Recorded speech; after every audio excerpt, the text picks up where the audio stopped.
अस्सलामु अलैकुम नाजरीन इकरामी, उम्मीद करती हूँ आप सब खैरियत से होंगे। नाजरीन इकरामी, आज जो वीडियो हम आपकी खिदमत में लेकर हाजिर हुए हैं, इस वीडियो में हम आपको बताएंगे कि शादी के शुरू के दिनों में शहवत ज़्यादा मर्द को होती है या फिर औरत को। जी तो नाजरीन, बहुत ही अहम सवाल है। जवाब सुनने के लिए आपको हमारे चैनल के साथ जुड़ना होगा और इसके लिए आपको हमारे चैनल को सब्सक्राइब करना होगा और फिर बेल आइकन पर क्लिक करना होगा ताकि आपको मज़ीद आने वाली वीडियोस का नोटिफिकेशन मिलता रहे।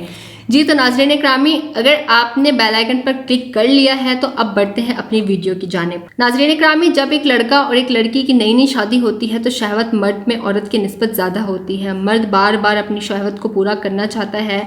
औरत शादी के शुरू के दिनों में हम बिस्तरे से दूर भागती है क्योंकि इसको दर्द होता है और ये एक अहम वजह है। मगर औरत में फीलिंग्स बहुत कमाल की पाई जाती हैं। औरत की यही ख्वाहिश होती है कि मर्द उसको बहुत ज़्यादा प्यार करे, बोसो किनार करे, इसकी जिनसी हसासियत को नुक्ता उरूज पर लेकर आए और फिर इससे अपनी शहवत पूरी करे। औरत कभी भी इस तरह से नहीं चाहती कि मर्द सीधा बस अपनी शहवत को पूरा करे और वो मुकम्मल तौर पर लज्जत हासिल करना चाहती है।